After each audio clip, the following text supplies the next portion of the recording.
سازش گستاخ کو مسمار کریں گے، یوں سازش گستاخ کو مسمار کریں گے۔ ہم ذکر نبی کا گل گلزار سجا کریں، ہم ذکر نبی کا گل گلزار سجا کریں، ہر ذرہ آدم کو ضیاء کریں گے، ہمیں عظمت سرکار کا اظہار کریں گے۔ اور بڑا ہی پیارا شعر سنیں، ایمان کو تازہ کریں۔ شاعر لکھتا ہے، خود روح پلٹ آئے گی خوشیوں سے بدن میں، خود روح پلٹ آئے گی خوشیوں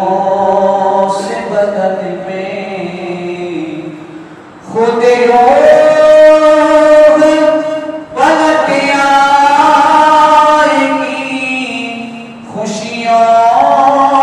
سے بدن میں، جب قبر میں محبوب کا دیدار کریں گے، سبحان اللہ، جب قبر میں محبوب کا دیدار کریں گے، ہم عظمت سرکار کا اظہار کریں گے، ہم عظمت سرکار کا اظہار کریں گے، یوں سازش گستاخ کو مسمار کریں گے۔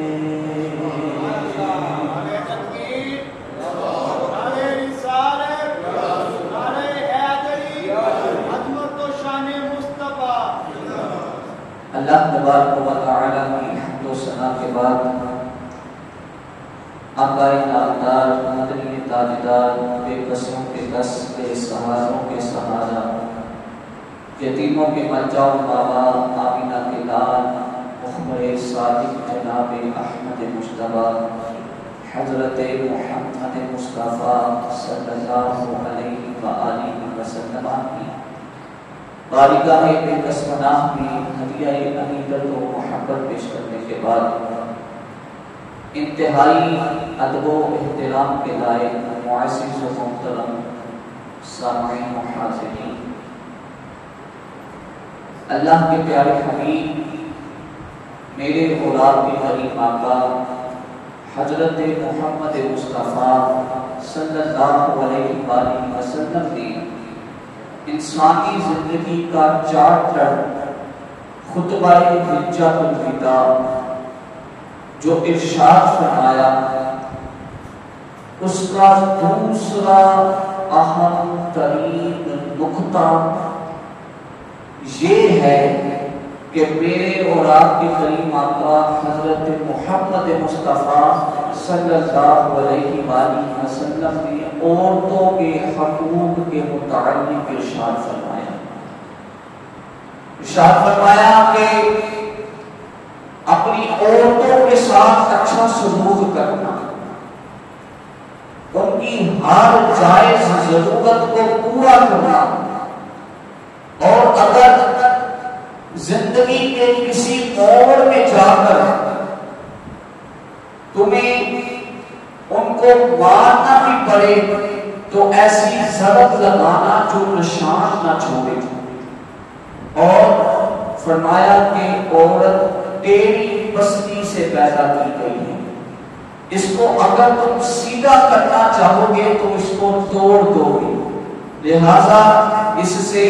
فائدہ حاصل کرو۔ پھر میرے دوستو،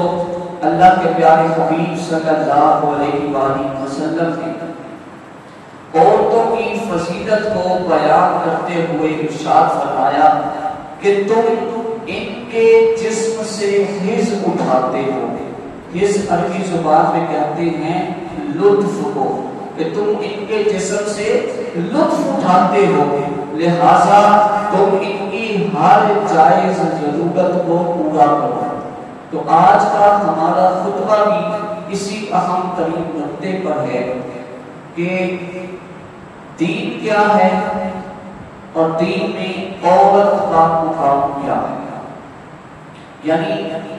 آج کا ہمارا موضوع ہے اسلام اور عورت. سب سے پہلے ہم جائزہ لیتے ہیں کہ دین اسلام کی ضیائیں پھیلنے سے پہلے، روشنیاں پھیلنے سے پہلے عورت کو کیا مقام حاصل تھا. تو میرے دوستو، یہ کسی سے ڈکی چھوٹی بات نہیں. تاریخ گواہ ہے کہ عورت کو پاؤں کی جوتی کے برابر بھی نہیں سمجھا جاتا تھا. عورت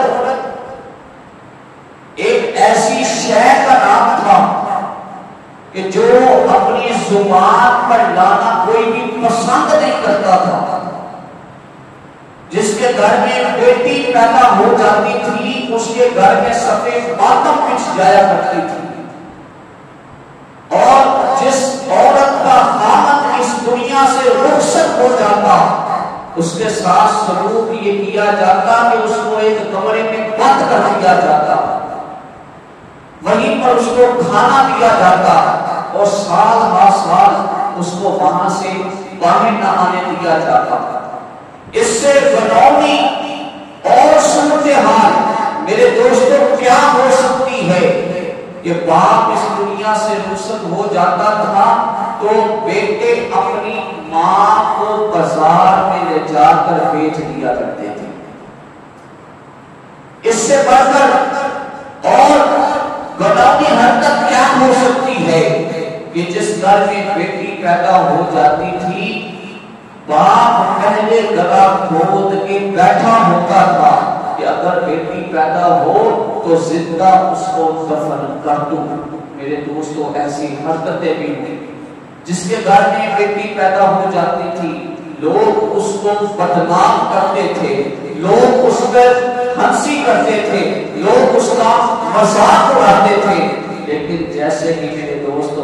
دین اسلام کی روشنی پھیلی، جیسے ہی میرے اور آپ کے کریم آقا حضرت محمد مصطفیٰ صلی اللہ علیہ وآلہ وسلم نے اس دنیا میں قدم رکھا، اسی وقت سے عورت کو وہ مقام حاصل ہوا کہ جو کسی بھی دین نے عورت کو وہ مقام نہیں دیا. کسی بھی دین نے عورت کو وہ مقام نہیں دیا، بلکہ انگریزوں کا ایک مفکر ہے، عیسائیوں کا ایک مفکر ہے JW، وہ اپنی کتاب میں لکھتا ہے، وہ کہتا ہے کہ عورتوں کو جو مقام محمد مصطفیٰ صلی اللہ علیہ وآلہ وسلم نے دیا ہے، ہم سارے کے سارے مغرب ممالک مل بھی جائیں پھر بھی عورت کو وہ مقام نہیں دے سکتے جو محمد عربی صلی اللہ علیہ وآلہ وسلم نے عورت کو دیا. میرے دوستو، آپ دین اسلام سے قبل عورت کا حال کیا تھا ایک واقعے کی صورت میں سنیں. آقا علیہ السلام کے صحابی ہیں جن کا نام ہے حضرت دحیہ کلبی رضی اللہ تعالیٰ عنہ. حضرت دحیہ کلبی رضی اللہ تعالیٰ عنہ یہ ایک عرب کے بادشاہ تھے اور نبی کریم صلی اللہ علیہ وآلہ وسلم متمنی تھے کہ حضرت دحیہ کلبی دین اسلام قبول کر لیں. اس کی ایک وجہ تھی، وجہ یہ تھی کہ حضرت دحیہ کلبی رضی اللہ تعالیٰ عنہ کے زیر اثر آپ کے رشتہ دار اور آپ کی جو رعایا تھی ان کی تعداد 700 سے زائد تھی کہ جو حضرت دحیہ کلبی کے اسلام قبول کرنے کے ساتھ ہی دین اسلام قبول کرنے کو تیار تھی. آقا علیہ السلام نے تمنا کی کہ یا الہی دحیہ کلبی کو دین اسلام کی دولت سے مالا مال فرما. میرے دوستو، مرضی ہو اللہ کے محبوب کی، رضا ہو اللہ کے محبوب کی، تمنا ہو اللہ کے محبوب کی، تو پھر اللہ تعالیٰ کیسے رد فرما سکتا ہے؟ اللہ کیسے رد فرمائے؟ بلکہ اعلیٰ حضرت نے تو یہاں تک ارشاد فرمایا کہ خدا کی رضا چاہتے ہیں تو عالم، خدا چاہتا ہے رضائے محمد، خدا چاہتا ہے رضائے محمد۔ میرے دوستوں، حضرت دحیہ کلبی رضی اللہ تعالیٰ عنہ کی قسمت کا ستارہ جاگا، رات کو سوئے، خواب میں کسی کہنے والے نے یہ کہا کہ اے دحیہ کلبی، اللہ تبارک و تعالیٰ تجھے دین اسلام کی دولت سے مالا مال فرمائے۔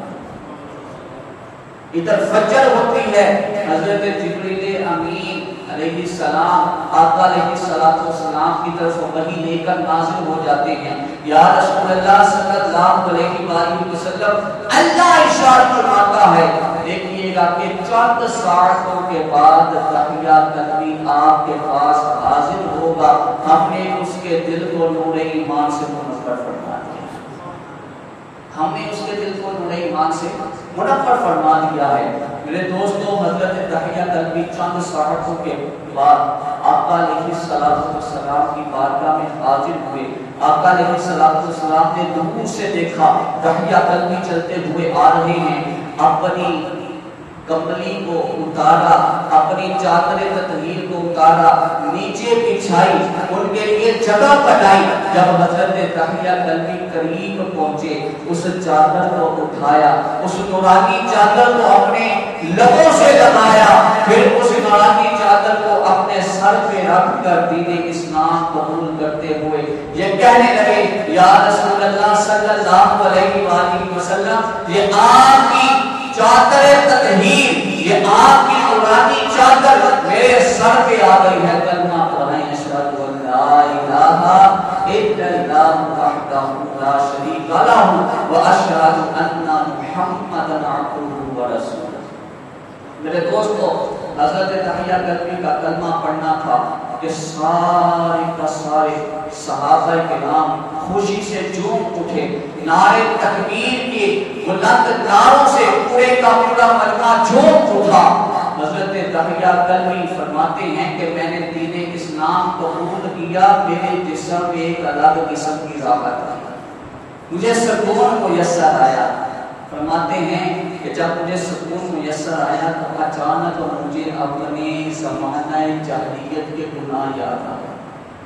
زمانہ جاہلیت کے گناہ یاد آ گئے، میں رونے لگا، میری آنکھوں سے آنسو جاری ہو گئے۔ اللہ کے پیارے حبیب صلی اللہ علیہ وآلہ وسلم نے ارشاد فرمایا، اے دحیہ کلبی، یہ تو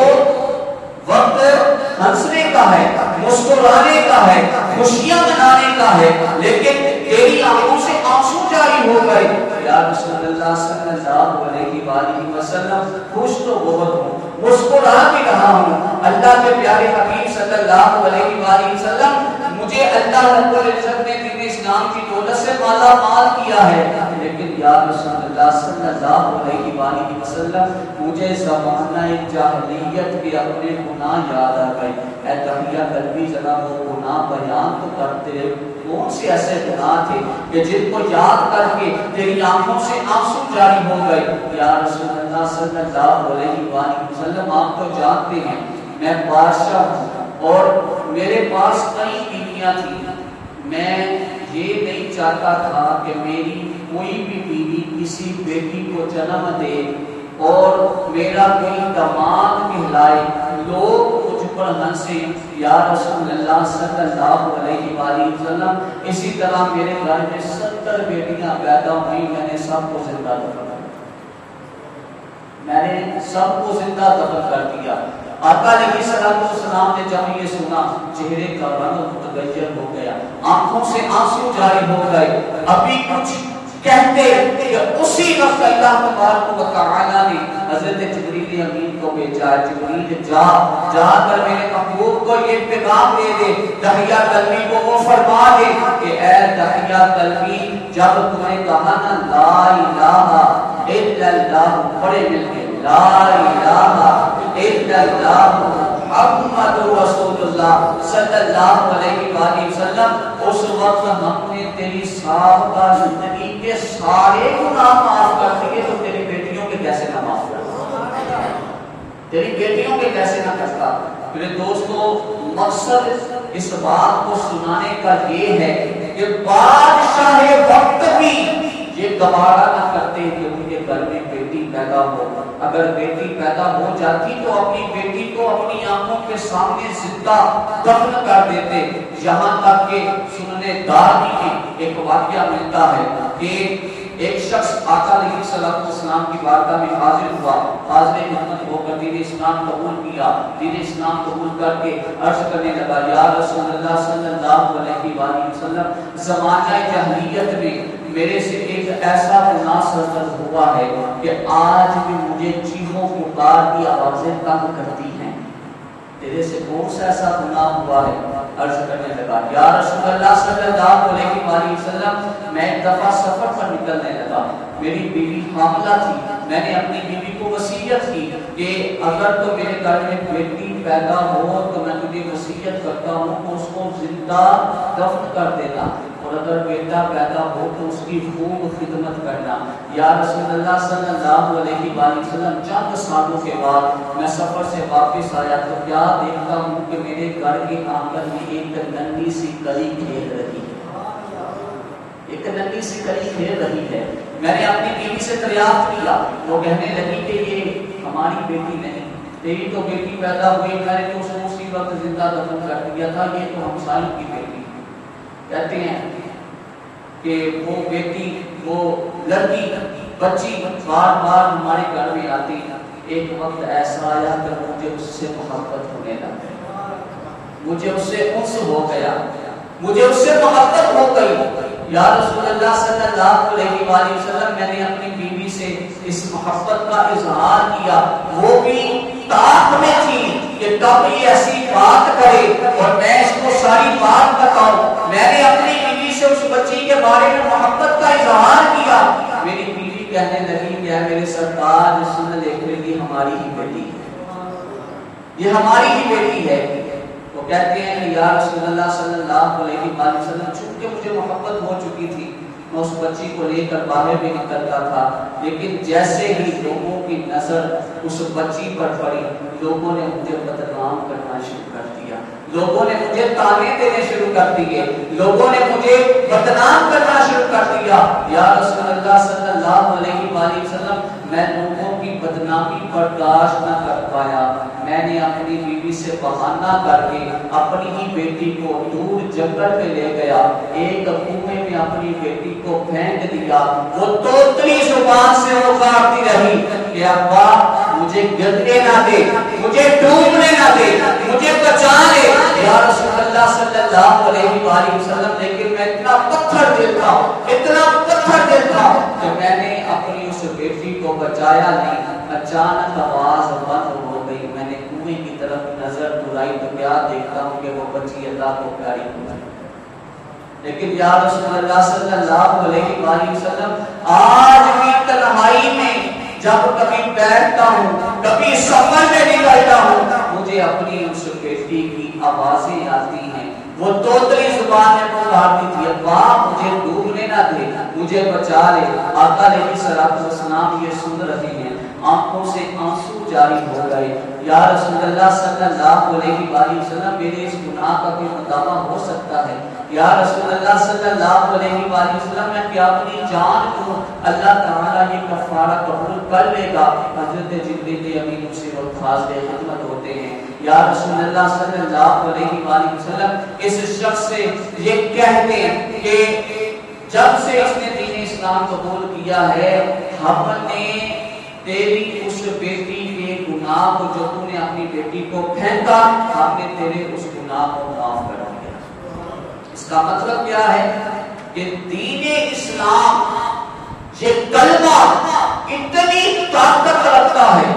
اتنی طاقت رکھتا ہے کہ اگر کوئی سال ہر سال گناہ کر کے دین اسلام کی طرف آتا ہے، کہتا ہے لا الہ الا اللہ محمد رسول اللہ، اللہ تعالیٰ اس